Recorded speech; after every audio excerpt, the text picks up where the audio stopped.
All right, everybody, here with another special edition of Fun Football Podcast. A little late, I apologize. That's all on me. But I'm really excited. Izac with Fun Football Pod. Got a radio show tonight, had a show last night, but I had to do another show with Pete. I was talking to my dad about it earlier. I was like, Pete was one of my first shows, and I'm really excited that now your Patriots are in the freaking Super Bowl. Sounds like I got to get you on. Dude, how has this run been? How are you feeling? I know you've experienced several Super Bowls in your lifetime, but how does it feel to be back in the big game? And how are you doing, man? I'm doing great. Thank you for having me on. Let's start there. Also feeling great because my team's in the Super Bowl. We were just chatting beforehand. In years past, the Patriots were not in the playoffs. They weren't even in contention. They were 4-13 for back-to-back years. We were just hoping to rebuild our franchise, and nobody thought it would be this quickly. Nobody thought in the summer we would be here. I know I wasn't. I picked us to get around 9 wins, and that was like high. You know, when people were picking 10, 11 wins, I was like, oh, you're a homer, right? Like nobody expected this. No, I was thinking maybe 10 and a wild card I was like, I could see that as a ceiling with Vrabel. Maybe that was like a hot, trendy pick was maybe the Patriots as a wild card, but that was about it, you know? Like we did a ceiling, like floor, ceiling, and likely scenario on the podcast, Division my co-host, and the floor was like, oh, we're back to 6 wins again, but that was the worst case. Everything goes wrong, someone gets hurt. Best case scenario, I said, and I think this was a quote, even in your best case scenario, Drake May's not your MVP and you're not going to the Super Bowl. So like even in our best case scenarios, we weren't even projecting this. So it's not, this is beyond our wildest dreams, but I hate the term house money. Like, have you ever been to the casino and actually won money and you're like, house money? Yeah. Then you blow it too easily and you're irresponsible with it. So we're not irresponsibly, we're not taking this for granted is the analogy, right? Like we're very happy to be here. We're underdogs. We recognize the position we're in just because we've been here before. There's no connection to those past teams, this current team, outside of Mike Vrabel played for them, right? You know, Josh McDaniels coached them, but like the players don't, you know, they just know of that. This is a different iteration of the team. You know what's funny is I didn't get to tell you this. I love playing poker. And my biggest problem is sometimes I'm good about walking away, but I always get ahead and I'm like, oh, it's house money. I'm up $300. Then I typically within an hour lose it. Yeah. That's my mistake, but I love playing poker. But dude, no, exactly. You nailed it. Seattle as well. This was the odds on both teams to make the Super Bowl preseason. If you placed this bet, the odds were absurd. Weren't both teams more than 60-1 to make the Super Bowl? Yeah, I think that's correct. Yeah, they were the complete long shots, both of them.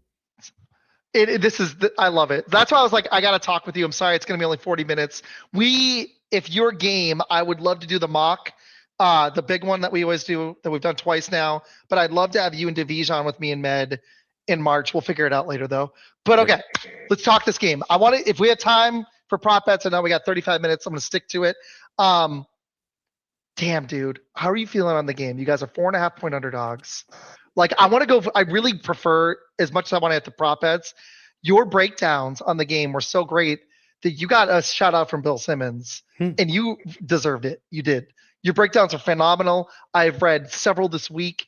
I loved what you said. And the comment that got you shouted out, tell the viewers, we got already 30 people in here.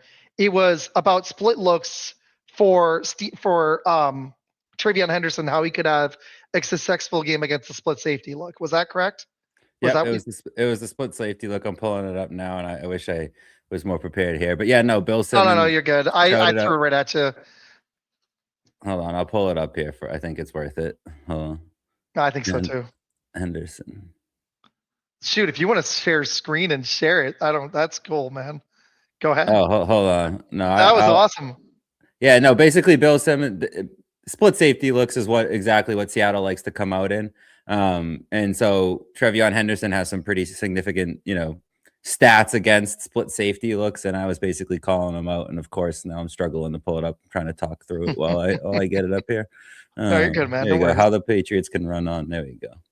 Yeah, so I have 4 articles. Basically, I reviewed both sides of the ball. How, Seattle's pass offense versus our pass defense, their run versus our run defense, and then on the other side of the ball, too, how we can pass and how we can run.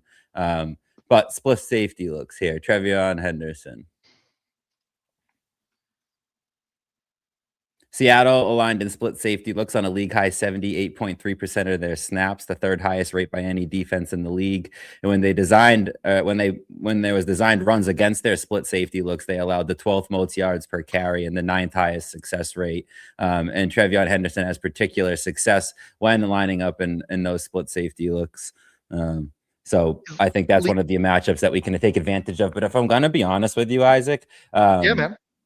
It's not a Trevion Henderson focus. Like he might get 5 or 6 carries in those looks. Like it's going to be the game plan is going to revolve around other things. It's going to revolve around Drake May's legs, I think, a lot more than it's going to revolve around Trevion Henderson or even probably Ramondre Stevenson. Like I think if they run the ball in this one, they're running it to put it out there and to set up play action and not so much to run it with like a high level of success. More like, 3 yards of carries, they're going to be fine with that. It's if Drake May can hit some explosives off of play action and if he can run the ball himself. I think you're probably right. I think if they are successful, that makes it even easier for Drake May. I was just reading on it. He has the highest success rate in the league, 55.9 Henderson does, with over 300 yards on only 68 carries and 2 TDs in those looks. But you're right. At best, he gets 5-6 carries because there's been, you're a Pats fan, even better than me. I had him in fantasy in one dynasty league. I traded for him. My dad had him in our $200 dynasty league that we run, and he was pissed because early in the season, Henderson wasn't getting any run, and then he had a stretch late in the season where he was getting the bulk of the carries and looking great. But then in the playoffs, there's been halves we barely even seen him because Vrabel just uses him a little bit infrequently.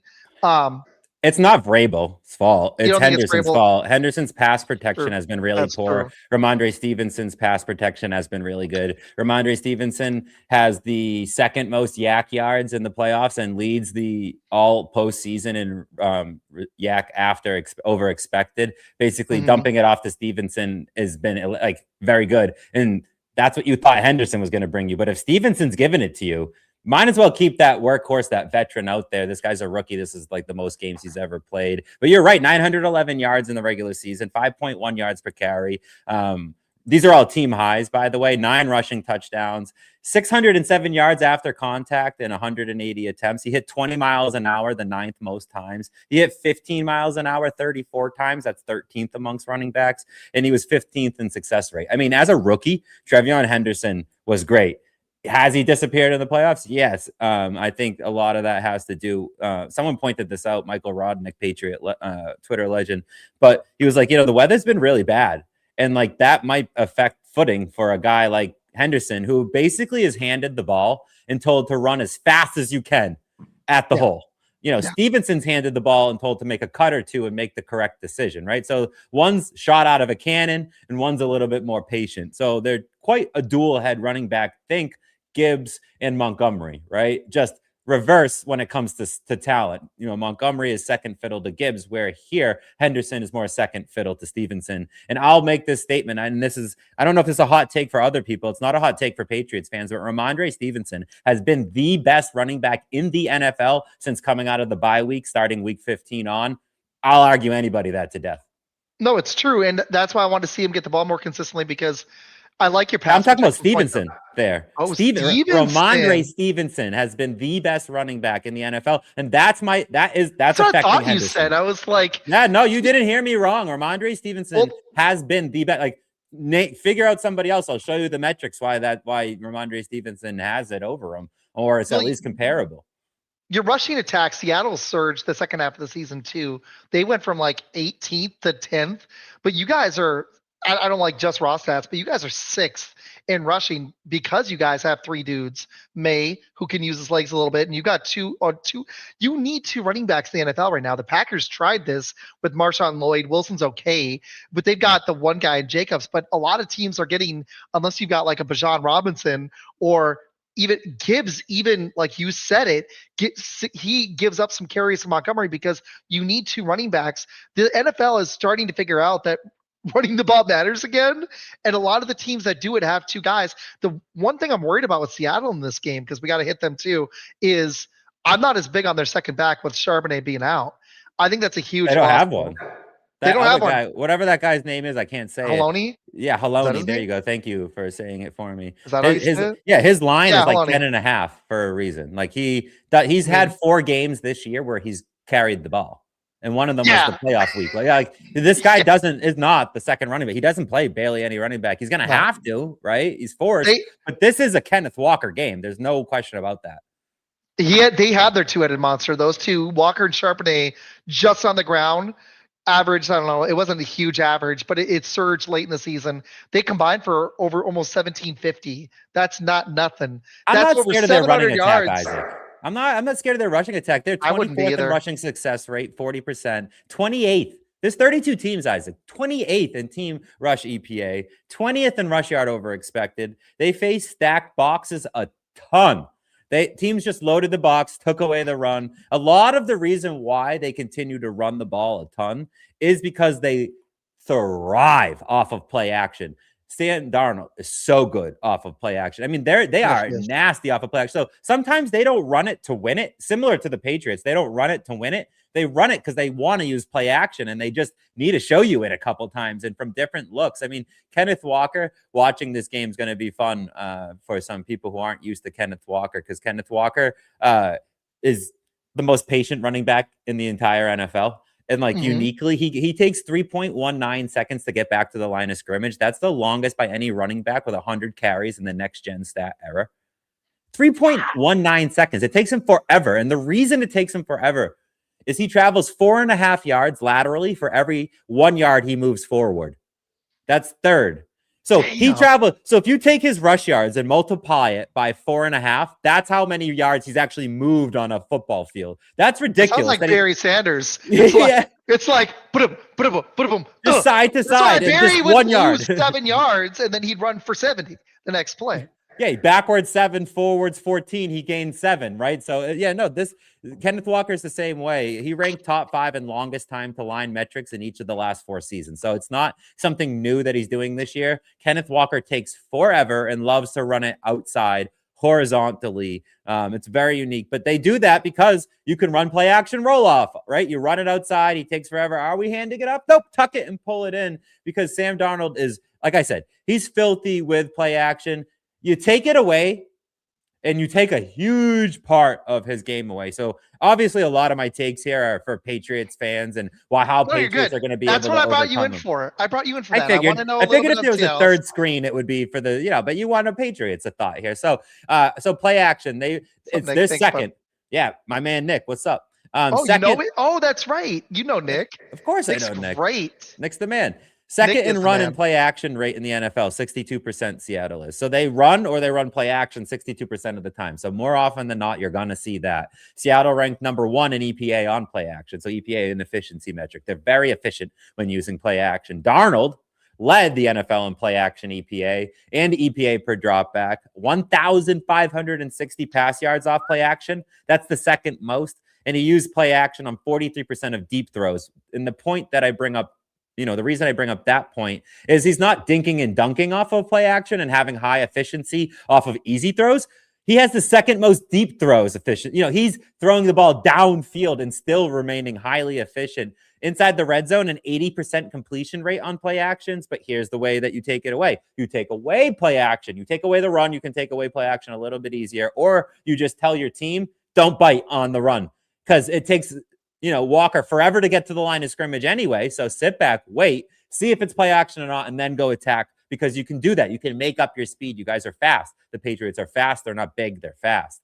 You take away that play action, 51.9% completion rate on non-play action passes, and they have 9 touchdowns on play action. So if you can remove play action, you remove scoring and you remove efficiency. Without play action, Darnold drops to the bottom of the league.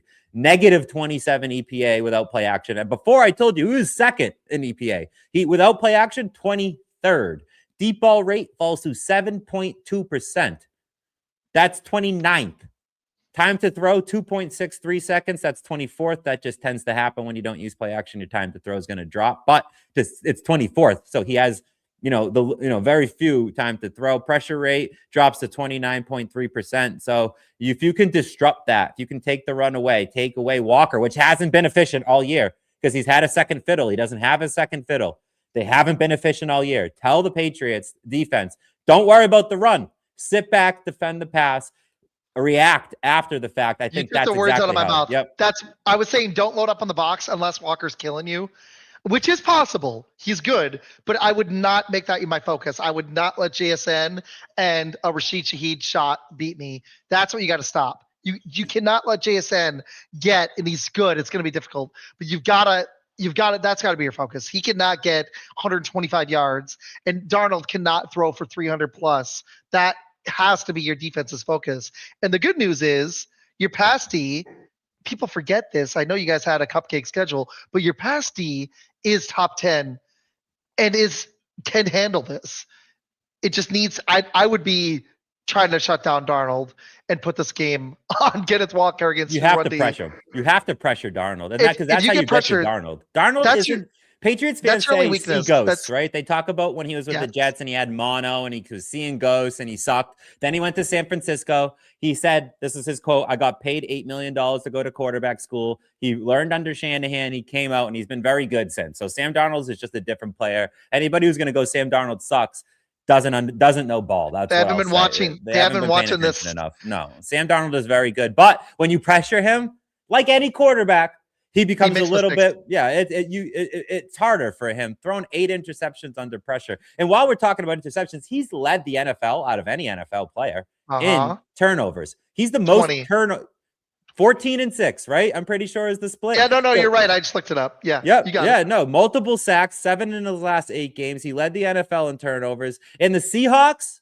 as a team, not just Darnold, lost the second most points expected off of turnovers. So if the Patriots can apply pressure, which affects Darnold, force him to make a turnover, give us a short field, I'm really liking our odds. How you apply pressure has to be Milton Williams and Christian Barmore up the middle. They are weak at center and they are extremely weak at right guard. So I think that's exactly where you attack. Anthony Bradford at right guard allowed a season-high 8 pressures, including a sack, and a 40% block snap rate last week in the NFC or 2 weeks ago in the NFC Championship game. You need to attack that matchup. The Patriots ranked 7th in time to pressure and number 1 in pressure rate versus play action. Milton Williams had 3 quick pressures in the AFC Championship game, quick pressures under 2.5 seconds. If Milton Williams can use those 3 quick pressures, last Super Bowl, Milton Williams had 2 sacks. So I'm looking for Milton Williams to blow up that right guard and apply pressure on Sam Darnold because and I think Seattle knows it. Seattle lays their tackles on an island more than anybody else because they know they need the help inside.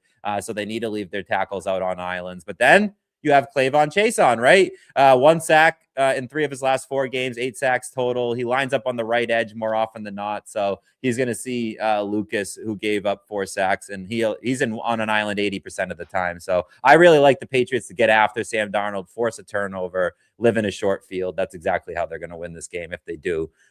If it's not Drake May going absolutely nuts, it's the defense going absolutely nuts. He's right. That's the key. I'm curious how you guys are going to attack their defense. We're going to hit that in a second because we got about 20 minutes. So if we have time for prop bets, dude, you're absolutely killing it. You nailed it, though. It's how they're going to win this game is and where they have, I think, the edge. I think you'd probably agree they have the edge in the receiving core with the collection of JSN, Barner, Shaheed they acquired late. Cooper Kupp still can do a little. You got Kenneth Walker as a receiver. You have Arroyo. Torrey Horton's out of this game. And Nick Emenwari, that injury is huge. We'll hit that in a minute. But their collection of the receiving core led by the best receiver in the league this season with JSN, statistically and just all around. He was awesome. That is one of the strengths of that team, especially on offense. Oh, my gosh. That's where you guys can win this game. You're either going to win or lose it right there. Like you just said it, getting pressure on Darnold, that's when he makes mistakes. And it's not, like you said, just get a little bit of pressure. When you have pressure in his face and he's sensing pressure in the game, that's why I'm curious if Darnold can rise to the occasion. But that NFC Conference Championship game showed me a lot because he was able, apparently, did you hear this too? Emenwari is good to go? Yeah, he's off the injury report. That's what I figured he was. I was like, he's got to be 90, at least 90%. But he's nasty, by the way. He's oh my gosh! I wish we drafted him. Nick was on this guy. So was Med. I loved him. I wanted him so bad for my Packers. he went to Seattle. I was like, that guy's gonna be a stud, and he has helped. Especially that with defense McDonald, so like McDonald with the Kyle Hamilton comparison to Oh, him. Like he yes. already had the prototype. He already had it all figured out what he wanted to do with him. It made too much sense. Oh yeah. He's the Swiss Army knife, right? Like, because everyone loves to talk about how much nickel this team likes to play, but they don't. Then, but it needs to be paired with the conversation. Well, Imanari, where I always butcher his name, but Nick, way easier. Nick. Yeah, he plays in the box. He basically plays like a will linebacker. He plays slot corner. People call him a safety. He plays like 15 snaps at safety this year, so I don't call him a safety. He's a defender, is the best way to put him, right? Like he plays a fun defense. New position, right? Isn't it? It's kind of fun when you get a guy that can do that.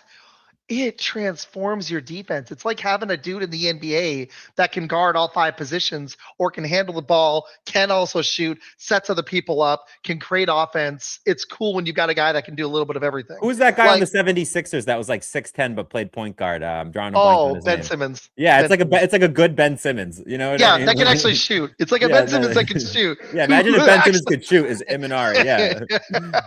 But the Celtics have had those players. Like Jaylen Brown can guard like 3 positions. When Tatum's healthy, he can guard. You just can't cover the 5. Like, you know what I mean? Imanari, I don't think you could put him anywhere on a field where he'd be out of like mismatch. Safety, fine. Corner, fine. He can play linebacker, and he definitely can pass rush. I mean, he's the Swiss Army knife. He has 765 snaps. Of those, 88 came outside on the defensive line. So he's played defensive line 88 times. 285 inside the box. Linebacker, lineman type style. 378 in the slot.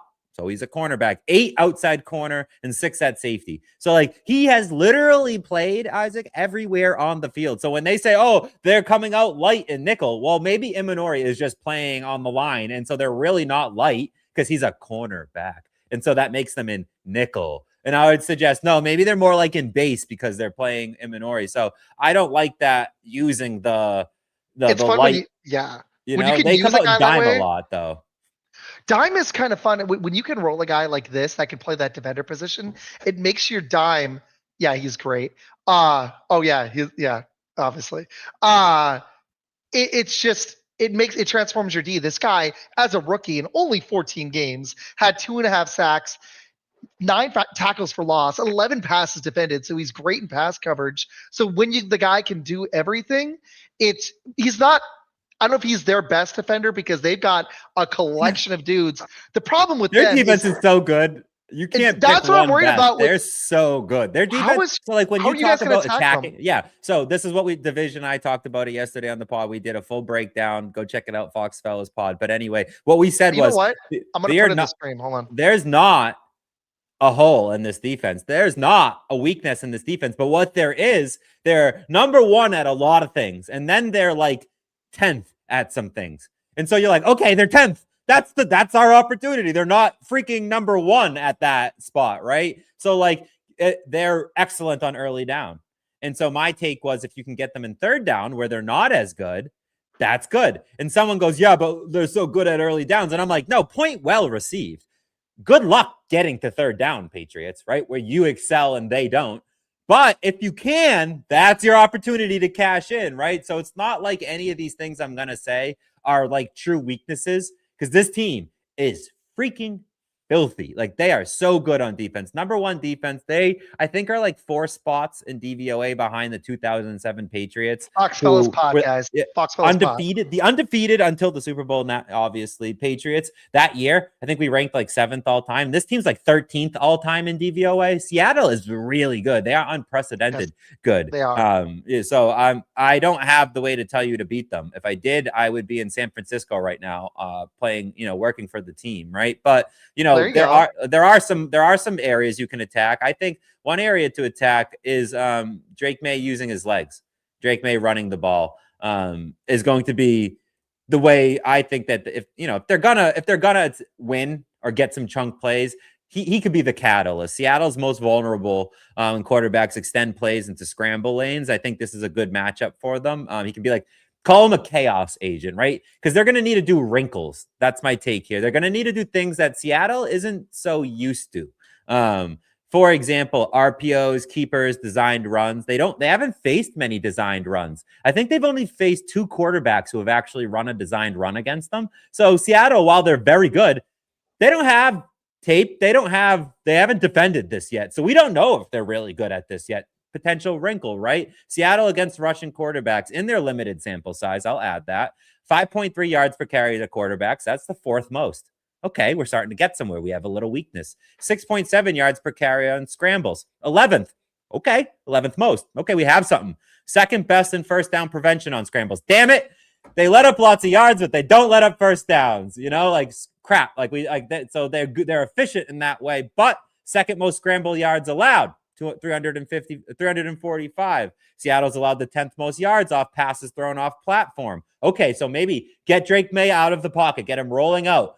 Off platform, broken play. See if he can roll out, throw the ball. If not, tuck and run it because they're not used to a scrambling quarterback. They've allowed 5 broken play touchdowns, which is tied for the most. So if you can break some plays, get some off script going where you need the defensive assignments become murky. I think that's where you're going to attack them. But that's pulling out a little draw, pulling out some strings there, Isaac. But I think Drake May is one of the most efficient running quarterbacks, right? So I think he has the most scramble yards and scrambles about 10% of the time. So 10 plays, he's going to scramble on one of them. So I like Drake May running the ball in this game. And to just preview ahead, I know we'll do props later, but I like a Drake May rushing prop for sure. You got 15 minutes before you got to go, or how long do I got? No, we can go a little bit past 7. Let's go 7:15. Okay, so I'm going out to dinner, so I just got to make sure I can get to my dinner plans. No, you're good. I started late. It's my own fault. It's totally. This is a good conversation. Dinner can wait. I know this is great. What's funny? So I was just reading on this while you're talking, and the Rams, what they did was run 12 personnel, and I'm wondering if that's something that you think that they'll do, because the Rams ran 12 personnel, like literally they were 4th lowest in the league at 4.7%.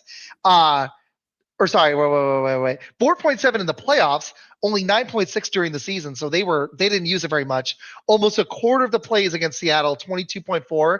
They ran 12 personnel, and he averaged 9.7 yards per attempt for 374 passing yards, 3 TDs and 0 picks. A large part of that was 12 personnel. Do you think the Patriots will do that with Hunter Henry? And do you see that as something that they're going to use? Yes. More? I think so too. I'm betting we're going to see that more than TreVeyon Henderson against split safety looks. I think you guys might run 12 personnel, 20%, maybe 25. So in the regular season, we used it 9.3, and the league average is 22. So to see a 23% usage would just be right around league average, which I think is good. That would be an improvement for the Patriots. And it's crazy because out of 12 personnel, we're not very good at running the ball. Second fewest yards per carry, a 25% success rate, which is the 3rd worst. But they use 12 personnel on 19.3% of their plays during the regular season. So when you average it with the 9% in the playoffs, it's even decreased there too. Slightly below average output. But I think that if you go heavy, so maybe not so much like a 12 personnel, but like, a jumbo package even. Going big is my point. Patriots use jumbo, 6 offensive linemen, more than most teams. And I would expect an increased usage. It's going to pull a defensive back off the field is what it will do. Because we just talked about it a little bit earlier, that they love to go dime. They'll use Imanori in the box. Which is so smart. So smart of that defense to run it. That's the right way to use that personnel. I love when coaches use their tools to the best way you can, because I even watched my defense at times. Hafley would run the first half well, and then would go way too cautious. It wasn't just LaFleur.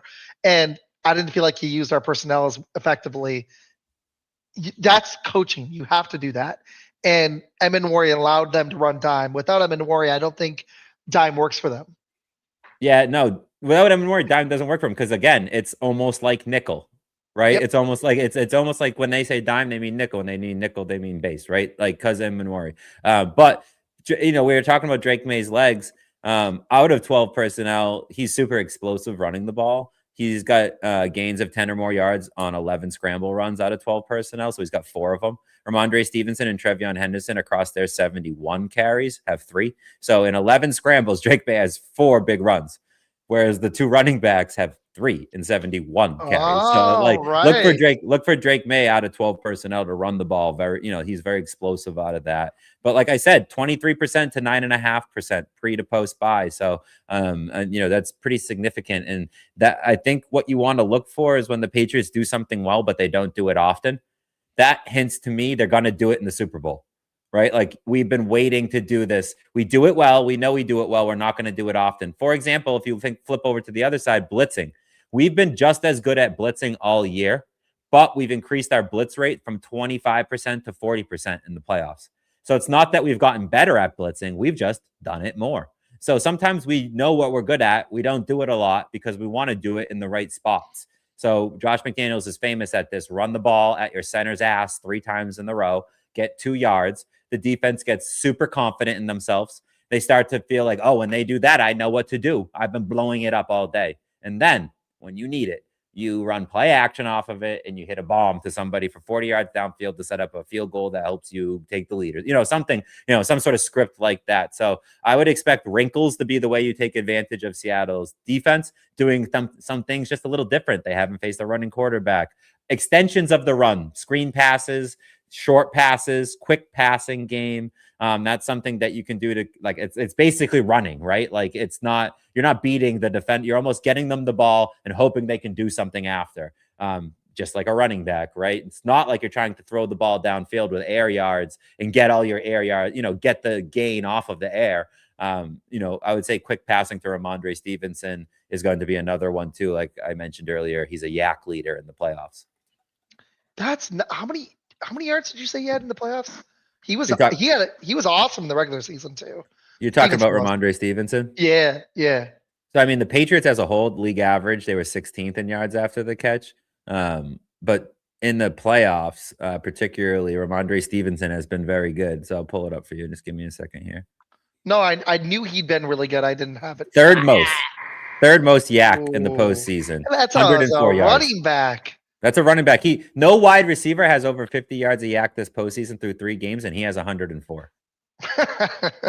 His 52 yards over expected is the most. So he's like one of the best yards after catch humans in the NFL playoffs. I love it. So I gotta ask this, okay? Because me and my dad were talking on the way here, and I told him, I was like, Dad, do you want to come on? But he hasn't wanted to hop on a show for a little bit. He's knee deep in this shooter that we play together called Tarkov, and Escape from Tarkov, and he's been loving that. So he knew. I was like, Dad, I'm doing a show with Pete. He's like, oh yeah, Pete. And he's like, do you think people are talking? He was asking me this. He's like, do you think people are talking too much about Drake May's struggles in the postseason? I was like, a little bit, because yes, he struggled against Denver, but what quarterback in the world? And I'm sorry, I don't think his weapons are like the best. It's a good cast. I love the running backs all collectively. It's good. There's no JSN in that group though. You don't like yourself some Stephon Diggs? I love when Diggs is on with Hunter Henry, when used effectively, when they have Travion going with the Stevenson. That's a pretty fun little group. The receiving core leaves a little bit to be desired, but we've seen some flashes from Booty. We've seen some flashes from Kyle Williams. Hoping to see more of him in the future. I think he could be an awesome deep threat. We saw a little bit this season, but he has a 1 yard line in this playoff game. If you like him to get 1 yard, you can get him at like plus 400. What? Something like that. No. Yeah. If you like, are you Kyle kidding Williams, me? 1 yard. So it's just one positive. I put my whole card out there. So I took a ton of props, like 36. How much did you bet on Kyle Williams? Did you bet like $20? No, it was like $1. Like, you know what I mean? Like he's only worth a dust. Yeah. Because it's plus like 400 or something like that. You can make a payout. So I have my whole card out there. It follows the same game script, so I'm not expecting Seattle to win. But so it all follows what I think is going to happen in this game. So you think the Pats are going to win? I think the Pats are going to win money line for sure. Kyle Williams is on my card for I call it a dusting, Isaac, when I put like $1 or $2. It's just like I like that. No, I like that. You're like, just want to sprinkle. It's like when I got a 2-7 and I'm on the small blind and I gotta call $1 to call. I'm just like, you know what? It's suited. What if I hit? And I've done it before. What if 2 sevens and a deuce come up? No one expects you to be in. Baby. When 277 comes up on the flop, nobody goes, somebody just got a full. Everyone would have folded that, right? Nobody expects you to have, So I agree with you. I'm 100%. I love poker, by the way. Poker is We could do a whole show on poker. I like hold'em myself. But I might take you up on that because I totally could. I love the Really math of quick, do you poker. think? Oh, I know, man. The odds I used to watch it. My dad studied it. I know a decent amount of odds. He knows even more, but he used to have a book and we'd read it on like what you are pre-flop, what you are after the Yep. flop with You need to aces know versus that. If like you're not doing any. that, you're just having fun. You're just like out there doing random Sometimes math. I just f around a little, and I tend to like be really streaky. I'll get a bunch of hands, and then I need need to take a break or quit. I like playing cash games versus tournaments, but um, yeah, we play every time I go now. And I'm gonna move out there, and he lives like 5 minutes from a casino, so I'll probably be going a couple times a month at least. But okay, really quick, do you think how are you feeling temperature wise about Drake May's postseason? 5, let's say 5, you're feeling great. 1, terrible. 2, 3, 4. How do you feel like he's played just in the playoffs? 3. Given that's where I'm at too, because you look at the Texans game, he threw 3 TDs. That's not nothing, man. That Texans D to me was the best defense in the NFL this year, and I don't know a quarterback in the planet that would have had a great game against Denver in Denver with that defense with the weather. I just think there wasn't happening. The weather has been a huge factor. The weather, I mean, in the Denver game, we all saw it. It was basically who isn't going to mess up, it turned into, and Drake May didn't mess up and actually got that first down. So huge of him there. He scored the touchdown on a QB designed run. That was big. The 3 touchdowns against the Texans. He had like a 37-yard run to set up a field goal against the Chargers. So he's been like clutch and doing the things that he needs to do, win in advance. It's been mainly the defense that's carried the team throughout the playoffs. But when you go from a cupcake schedule to playing the top 5 defenses 3 times in a row, you should see a suppression in the statistics.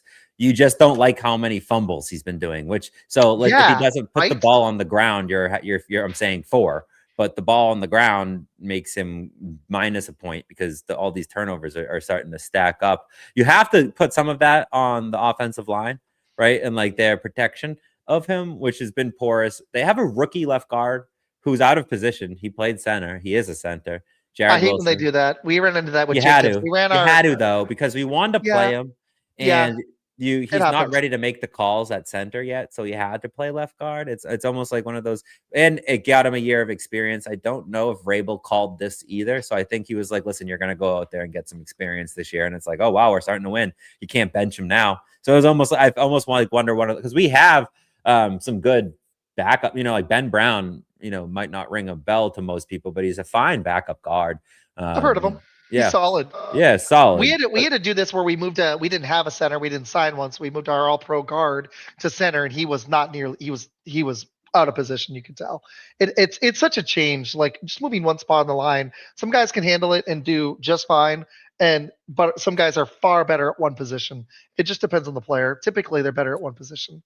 But Will Campbell's the other rookie too, right? We're talking about Jared Wilson. Will Campbell's the other rookie, and so on the left side you have 2 rookies. You have a veteran center, a veteran right guard, and a veteran right tackle. A very good right guard and right tackle. The center is, I would say, average, right, in Bradbury. So the obvious area to attack is that left side, and teams have been absolutely doing it. In the divisional round, we had a 62.5% pressure rate against the Texans, 8 pressures, 5 sacks, the highest pressure to sack ratio in May's career.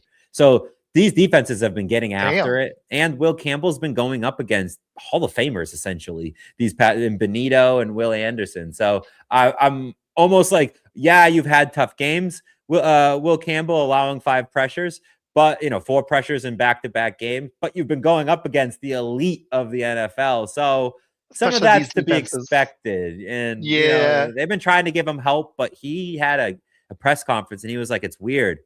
I'm getting the help and I'm doing worse when I get help than when I'm on an island. So he's got a little something to figure out, there. But May's been sacked 15 times this postseason, the most by any player to reach a Super Bowl since 1970. Oh, right. He's taken a sack on 48.4% of pressure dropbacks. That's nearly double his regular season rate. So what he's experiencing in the regular season is doubled and way worse in the postseason, and you're seeing way worse numbers. So it just makes sense. So since it makes sense, I'm not so much down on him. I know that he has it in him. And again, the weather. You add on defense plus weather. You're gonna see the numbers. Like, what's the equation? Good defense plus bad weather equals. What does that do to an MVP caliber? You could have had Stafford. You could have Stafford out there with Nakua and Devontae, and I'd be surprised if he scored 20. He might add 2 TDs. Maybe he gets 17. I don't think against that Denver defense in Denver with that weather, I don't think many guys would have thrown up 20, even in their Nope. prime, even with Nope. weapons. I mean, Like an 20 is MVP probably candidate. 20 probably is the ceiling, man. So That was a 10, tough not. game. It was tough, man. That defense. I mean, the weather. Seriously, Stidham. The one mistake that was the game. It really was. Yep. You A have to fumble, give credit to the defense on that too. I know people go yeah, backup quarterback, but like, yeah, I mean, under pressure, yeah. we did exactly what we needed to do. That should have been a defensive touchdown, by the way. I had a prop for defensive Oh, touchdown, I know. I and so I thought it was didn't hit gonna it. be. Well, it was, but they blew the Yeah, whistle they inappropriately. sh- Yeah, they should have yeah. let it play I out. mean, it should have. They should have let it play. We scored, so it Seriously. didn't matter. Stafford's a dome merchant. He kind of is. Nah, Okay. my guy You know Joe. what? Since we got about 15 minutes, here's what Yeah, I want to do you do. want? Some props? I What do you want to. want? No. I want to hit props in a second. I want you. Okay. I'll give you mine after. Give me Yeah. your little story, like your story or prediction of how you think the game plays out, and your score prediction, MVP. But how do you think it plays out? And then I'll give you mine, and then we'll some props. I think a short field is Dude, going to decide you the rock. game.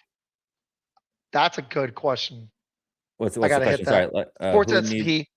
needs needs- to win more, Vrabel? And nobody needs it more. I don't even Would be- know if I don't know if I have a take on that. Like I they think both want it Vrabel- the same, though. You know? I think Vrabel's done a slightly better job, but you can't take anything away from McDonald. No, Getting that Seahawks team to this Super Bowl through Seattle, he's done a phenomenal job. Absolute phenomenal job. dude. But I thought they Vrabel's were a gonna be coach of the third year in- for a reason. Like he's turned around the most improbable team, and as the way he's pulled every single string, gone for it on fourth down aggressively and hit successfully. Vrabel's just done everything right. And just a quick little moment on Ramondre Stevenson and Mike Vrabel. Ramondre Stevenson lost his best friend and lost his father at the beginning of the year. They passed away, and so he was in a mental health state very low. And he came into the season, if you remember, he had fumble issues in that Steelers game early in the season, really. There was like a 2-game span where he had 3 fumbles, and people in New England are talking about cut him, trade him. What's he even doing here? Or why isn't Henderson playing? You know, you could see him on the sidelines nearly weeping. And in the press conference, Mike Vrabel kept saying, we need Ramondre Stevenson. We need Ramondre Stevenson. Dude, he's our best player. That crap takes it out of you, man. Like I had to take a break from the shows when I was getting the divorce. My aunt died 2 years ago. You were on right after that. I remember. Wife had a car wreck. Like life stuff happens, and we're humans. It should affect you. Like it's okay. The thing was, Vrabel picked him up every single time at the right moments. Yeah. Pulling the right strings. Signing, there was some undrafted free agents like Ponder and Durden. I don't know if Durden was actually an undrafted free agent, but nonetheless, those 2 guys are pickups, and they may have major roles on this team. Like he had Woodson, a 4th round pick. He was the 5th safety on our team. We had Kyle Duggar, Julius Peppers. We had Epps on our team and Hawkins, and then you had Woodson. We traded away Peppers. Duggar. We cut Peppers and we cut Epps before the season. So our 4th round safety, he had so much confidence in, and he was able to see that skill level that he was able to cut 2 veterans, get rid of 2 veterans, 3 veterans essentially, right? So Vrabel's just made all the right decisions at all the right times, and I think he deserved this Coach of the Year award 100%. So in this playoff game, I think he could be a factor in this playoff game. He has Super Bowl experience. Josh McDaniels has Super Bowl experience. There's other people on this Patriots team with Super Bowl experience. I think Cooper Kupp might be the only guy on the other side with Super Bowl experience. So that could be a factor in these weird games. Super Bowls are weird. Halftime's longer. There's more times for reviews. Everyone's under more scrutiny. Radio Row's been going on for 2 weeks. No one's in a home. You're talking about my dog. Yeah, he wants some tacos. My dog is freaking out because she hears people outside. No, you're killing him, man. Keep going. Sorry. No, but I think that's the game script, right? Like, there could be something wonky going on in the game. I'll start there. I think a short field could decide it. Like if there's a turnover on a short field, that could be the difference maker in points. I think this is a field goal game. Most Super Bowls are decided by, 1 score. 60% have been decided by 1 score in the last 15 years. So it could be, but 25% have been 2 touchdowns or more. So it's very volatile. It's either a close or a blowout, essentially. I'm surprised. We were counting. I didn't look at Super Bowl history, but I couldn't even think of that many that were more than 1 score when I was talking with Med last night. I'm surprised I thought it was like 75 were 1 score. Well, there's a lot of 1 score games going on there. And the most over was the Patriots Eagles, and the most under was Patriots Rams. So the Patriots are in some unique categories when it comes to over unders and lines. But the 4.5, most of these are decided by 2-3 points, field goals,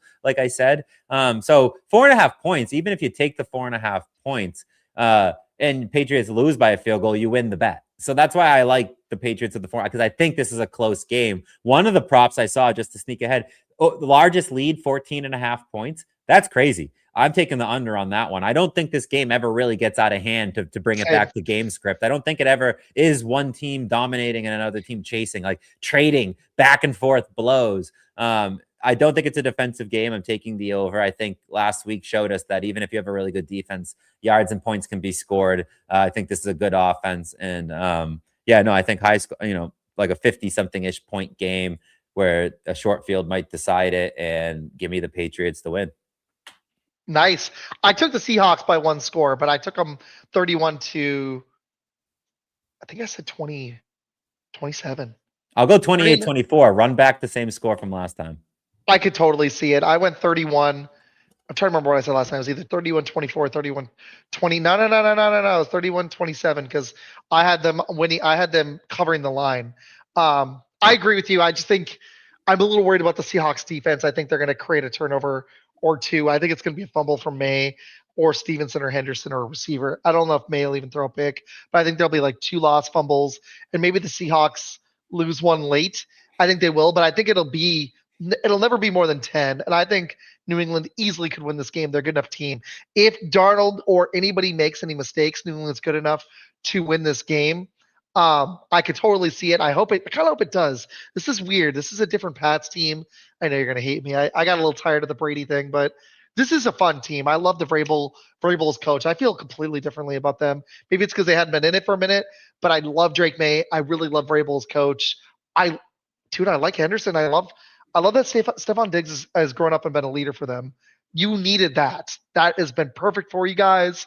Thank you for letting me go on my soliloquy. I'm slightly going Seattle, but I don't think people are too on the Seattle train right now. The Rams proved you can put points on them multiple times. Yep. San Fran was just too beat up to do it. They just were. This is a great question. I want to have props, but quickly, I meant to ask you this earlier. This is bullshit to me. I don't want to curse too much, but it's no excuse for either of those guys. Come on, man. How many Super Bowls do you got to win? If Belichick doesn't make the Hall of Fame, you could give me all the, Deflategate and Spygate and all that BS. But if he doesn't make it, there should never be a coach ever again unless he wins 8 rings that gets in the Hall of Fame first ballot, because there's no excuse. That's my take. Everyone knows that. Everyone knows Belichick should be in the Hall of Fame. Nobody I mean, Kraft can wait. I don't care about Kraft. Kraft can get in eventually. I don't really care. He's like begging to get in, and I think that's pathetic. But like the Belichick thing, if you ask the robot, come up with a way to decide who gets in the Hall of Fame, and then you fed the resumes to the robot and you fed Belichick, it'd be like, obviously. So there's obviously something else at play here, right? Belichick obviously decides in. But I have 2 interesting takes on this that are just everyone knows he should be in. I'm not going to sit here and tell you how many Super Bowls, how he has the most wins, playoff wins, second most all-time wins. I'm not going to go through all of that, right? So 2 things. The snub helps Belichick. Belichick has been in a PR blender for how long? Dating Jordan Hudson in the meme cycle with him holding her up on his legs and being all super weird and creepy and old. The UNC losses, game sort of passed him by, starts to get talked about, right? Shut out of NFL jobs, blackballed is being whispered. Ongoing Cold War with Robert Kraft. No Patriot scouts can come to UNC. This whole thing, right? So he's getting mocked. He's declining. Everyone's saying he's lost his fastball, revising history, saying it was all Brady and Belichick had nothing to do with it. Clearly, look at him now. That was what was going on in the Belichick world. Then all of a sudden, he's snubbed from the Hall of Fame. What does everyone do? The media rushes to defend him. His fans rush to defend him. Patriots fans lose their mind defending him, right? All of a sudden, we're not talking about the Klein. We're not talking about his young girlfriend. We're not calling him embarrassing. Instead, we're saying the coaches and analysts are talking about embarrassing as in he's not in the Hall of Fame, and that's embarrassing instead of him being embarrassed. So instead of what happened to Bill, they're saying, how could you do this to Bill? Which I think is a lovely flip of the script that Bill must be just loving because he hates being disrespected and he loves when people praise him. So I think this really is going well for him. And secondly, this does nothing to his legacy.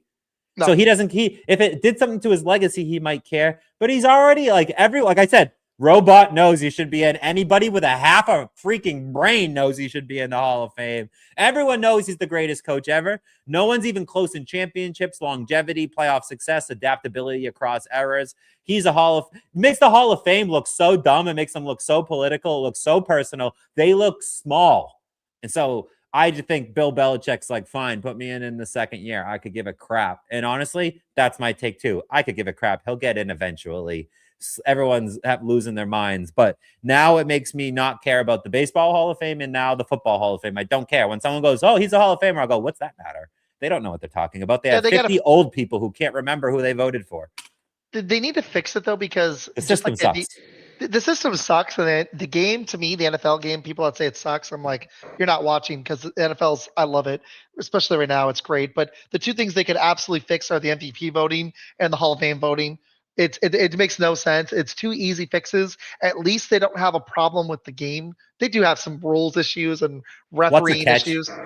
Yeah, the rules is the biggest real thing. That's the review policy and what's a catch. Those are the two things I have beef with. And I don't like the tush push, but that's just my personal take. I think the tush push sucks. I think it's not football. Not a great product is my point. And it's also you get the 4th and 1 and it's automatic and it's like boo. One guy's going to get a helmet slammed into his back and be fucked, and then they're not going to. Sorry, didn't mean to curse. I've got people watching. It's going to be hurt, and you don't want that. So they need to fix it. That's the hardest thing. That's the worst thing that's ruining the NFL right now. I don't think it's the product, personally. No, the product's excellent. The product's great. Like NBA's got a product problem in some ways, mainly during the regular season. They got some things they need to fix personally for me with abolish the NBA. The flag football, though. That would be the only thing I would get rid of. Like, what is that? Ugh. I forgot it was on. It was on a Tuesday? I didn't even watch it. I made a post about it. Yeah, someone posted. That's how I remembered. I'm like, oh, yeah. I posted. I was like, why? I'm not going to watch the Pro Bowl. But why is it on a Tuesday? Give me my crappy Pro Bowl on a Sunday. Don't take up a good time. Come on. I was like, I'm not watching. Imagine if it was on a Sunday at 1, you'd be like, come on, put something good on the TV at the times that I like. So they can't do any right with the Pro Bowl. No, just turn it into like they need a dunk contest version for the NFL. Give me something. Well, crazy. I thought it was fun when the guys would throw the ball as far as they could. Let's have the. But they don't want to do that. They're going to hurt their arm. Let's have, exactly. Let's have the quarterback see who can throw the ball the longest. Let's have the kickers do a field goal. They already kind of do this, but let's have the lineman kick.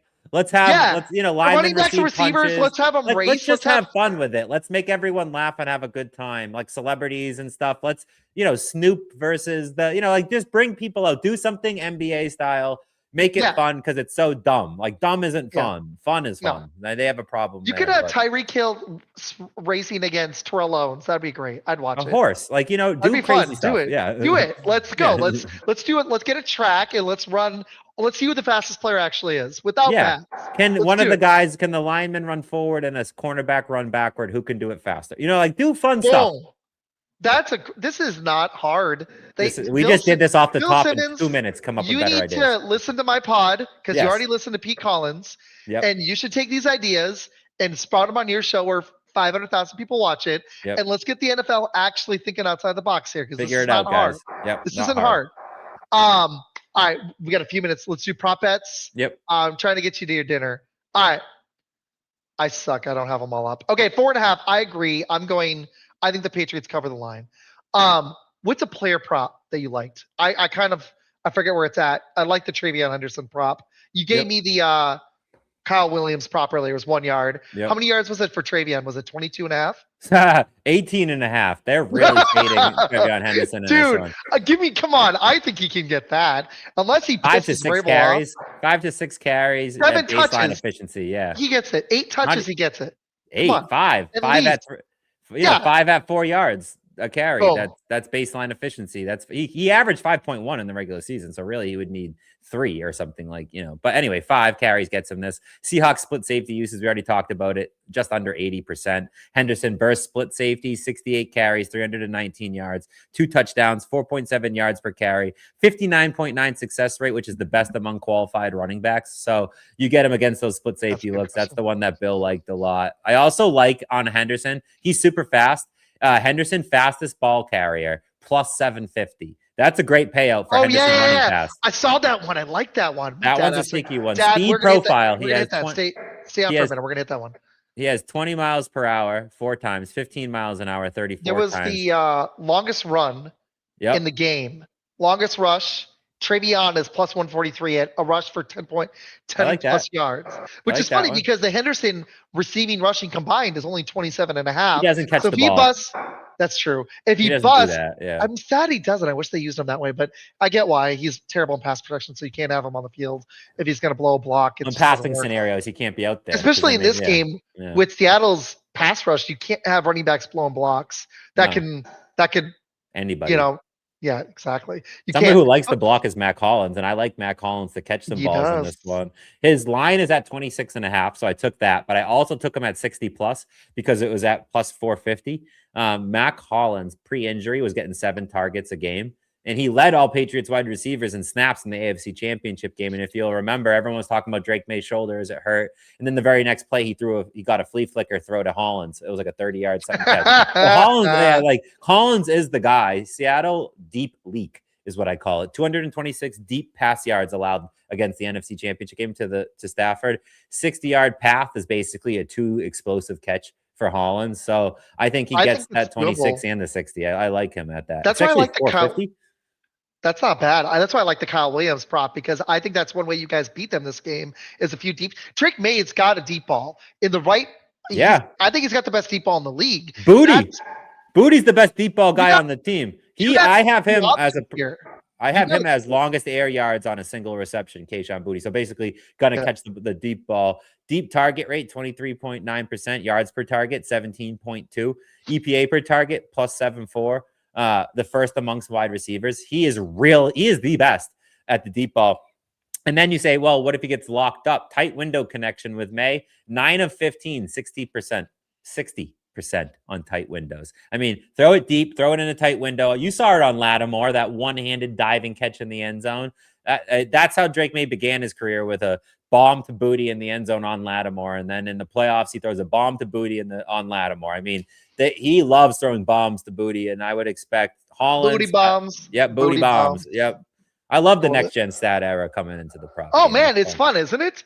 Yeah. Like, I love the stuff up. What do you think about Stevenson over 14.5 rushing attempts? Do you think that happens? 14.5 I think is a good number for him to get rushing attempts. I don't have his rushing attempts in this one. I'm more taking his yards because I don't want to trust the volume. What about Walker at 72.5 rushing yards? I think I would rather take Walker's attempts. That's what I took. I took Walker's attempts and not his yards, because I think it's about volume for Walker and not efficiency for Walker. So I didn't want his yards. In fact, I would take his under on yards because he's not very efficient on yards. But I took 18 plus rush attempts at minus 155. No Charbonnet. Walker's your only running back. We talked about how Helani's not going to get, and that he's not the guy. He had 19 carries versus the Rams and then 19 carries against the 49ers. So taking him at 18 plus feels safe. I would also be comfortable taking him at 19 plus carries. He played 61% of the snaps in the NFC Championship game. And like I mentioned earlier, run play action rate is 62%, second most. So they're featuring Walker in some way or another, 60% of the time. So I really like his rush attempts. Question for you. Do you like this one? I'm on, I know I shouldn't be on ESPN, but I'm on like 4 different sites. I saw this one ESPN. Yeah. Stephon Diggs, I know. I hate ESPN, but they had a good list. Stephon Diggs under 44.5 receiving yards. I think this is a Diggs game, especially if you guys win. I think he gets like 80 to 90. But do you think Devon Witherspoon or whoever lines up against him in the Seahawks secondary can shut him down? I think Diggs has been taken out of plenty of games this year, but it's not always by the defense. Sometimes it's by our offense, like intentionally. Like, that's just not the game plan. Like, the game plan could be Hollins and Boutte deep And, because the air yards per attempt for Stephon Diggs has been declining every single year he's been in the league. And this is the shortest air yards he's ever had in his entire career. So he's mainly a zone beater and underneath guy. So I might like his catches as an over, but under on the yards. Like he might get like 6 catches for 40 yards and hit the under, but you're like 6 catches.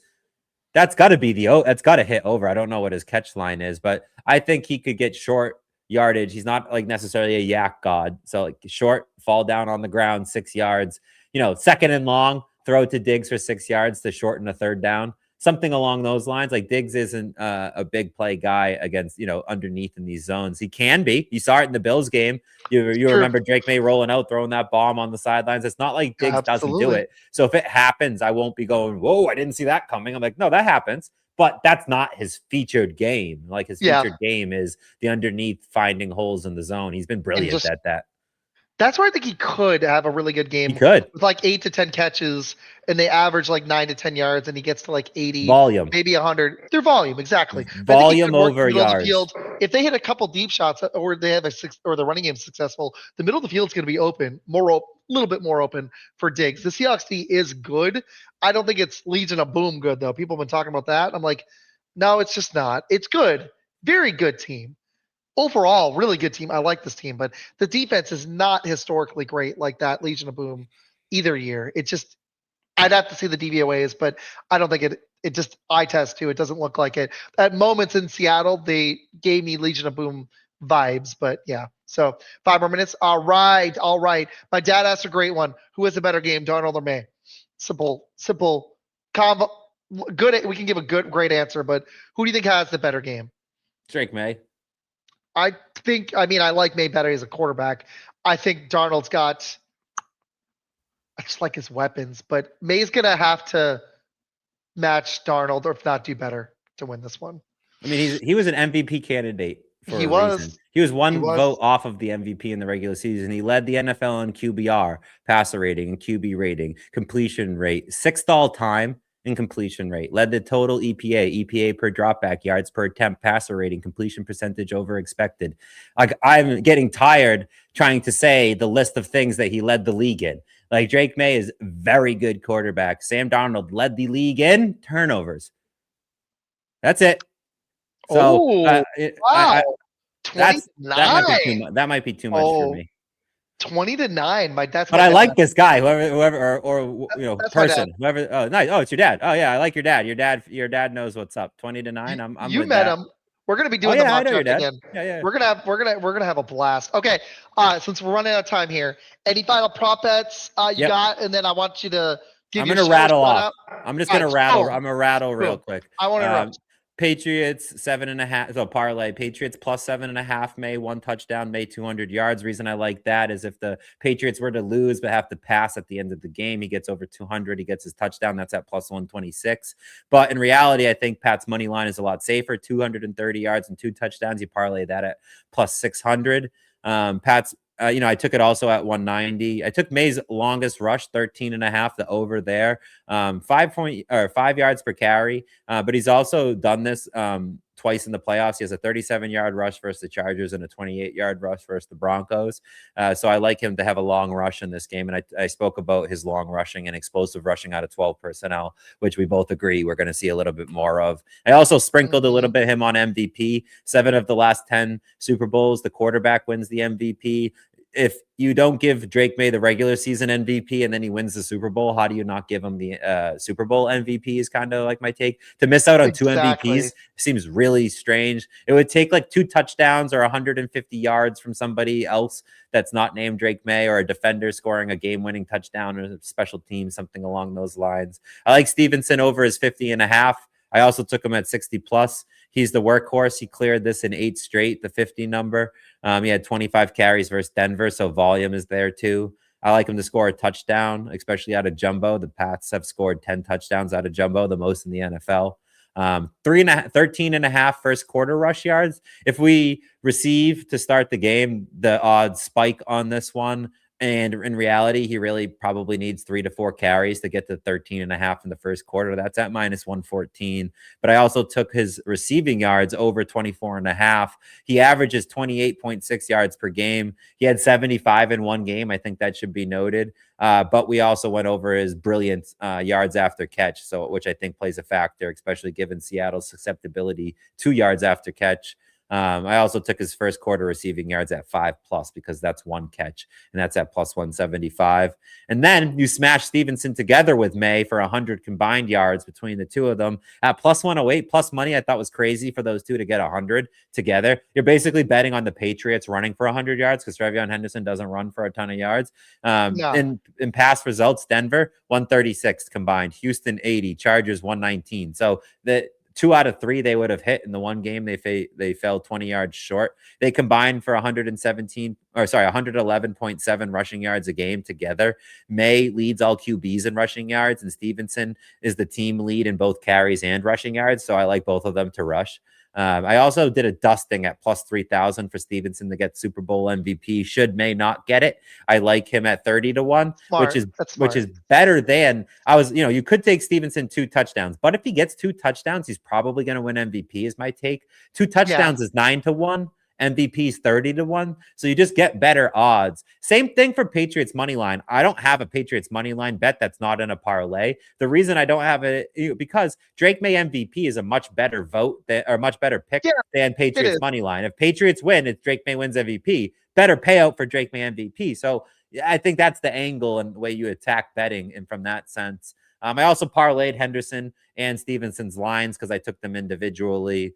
I already mentioned Mac Hollins. I already mentioned Booty, Kyle Williams, Kenneth Walker, 18+ rush attempts. Barner, anytime touchdowns, just because of the unique usage. 10 attempts, 9 first downs, 1 touchdown. He's a non-QB sneaks because he's a tight end zone. He has the second most targets, and he has 5 touchdowns. Halani under 10.5 yards just because he's only run the ball in 4 games. So when he gets it, I just don't expect him to do much with it. Cooper Kupp to not score a touchdown. Minus 380, so the probability is high, the payout's low, but he only has 2 touchdowns in 16 games in the regular season. He's definitely games played. He still can make some third down catches, but he's older. It's just not the same. Still a good player. Good player. Marcus Jones, anytime touchdown at plus 2,800. He has 3 touchdowns this year. If that's just as many as Cooper Kupp. Mm-hmm. Cooper Kupp and Marcus Jones have the same amount of touchdown, but their odds are just crazy different. So I like Marcus Jones. It's crazy perception how much it does here, right? Context matters here. He's the punt returner, and he also is your slot corner. So you expect him to have some opportunities, at least a couple punts, at least a couple opportunities to score a touchdown. Jack Westover, anytime touchdown at plus 3,000. He's our fullback. Reason is there's a great story here, so I only bet $1 on it. But he's a UW kid. He grew up a Seahawks fan. So anytime you grow up a fan of the team you're playing in the Super Bowl, catch a touchdown against them is always kind of fun. And then how can we not bet on the coin toss? I got tails, and then in another, because tails never fails, Isaac. And then my last one is Patriots win the coin toss. It's 50-50, obviously, on both of them. But the only way I lose the coin toss is if Seahawks win off of a heads. So don't let it be Seahawks heads. I gotta bet on some. If there's a commercial bet next year, what's the first movie trailer drop? Because I love it, dude. Yeah, he's the best. Go check out his show. Let me put it back up really quick. Wait, he had one really good question. I know you gotta. Where is it? It's Fox Fellas Pod on Twitter, but Fox Fellas Pod, all over the place. Yep. His question for you. My dad had a score prediction and something. Do you believe Vrabel gets Henderson involved early and often? Or do you think his usage will be the same? He came in a little bit late. Not early. I think he gets often. 6 to 8 touches ish. 5 maybe. Yeah, it might be less.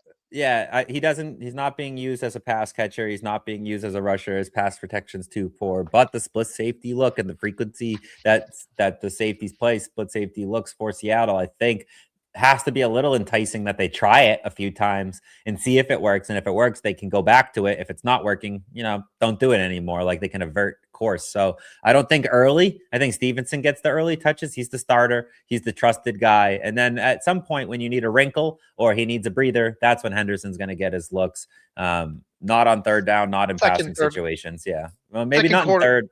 Second, third quarter. Yeah. Yep. 2-minute drills. I love them. Absolutely. 2-minute drills. Yep. Darnold has 3 turnovers. May gets 1 rushing, 1 passing. Stevenson gets over 90 is my dad's prediction. 20-9. Everybody watching, you guys freaking rock. Pete, you got to go, but quick, when's your next show? What you guys got coming up? What you doing tomorrow? Anything you want, floor is yours, man. All right. Yep. So the next show is Monday. The show is Foxborough Fellas Podcast. You can find us, like you said, on Sports Zone _BOS on YouTube, Twitter, Instagram, all the good places. Another person here. Yeah. Nice. I got articles out that break down insanely too long of a breakdown on every single aspect of this game, a whole gambling card. I did a 5-part series. I write an article that previews it. We also do a preview episode every Friday and then Monday. So Monday's our next episode. We'll be breaking down the game, hopefully celebrating the Patriots win. Going to our 12th Super Bowl, hoping to win our 7th. The 7th would put us at the most Super Bowls ever. So when we talk about being the best franchise, we always have the Steelers enter into the chat and remind us that they're tied with us with Super Bowls. I'd like for them to exit the chat and us for to have the most Super Bowls. So we would, Divish, my co-host, who's brilliant, and I would love to be celebrating that on the podcast on Monday. But yeah, hopefully you're listening to us celebrating. Heck yeah.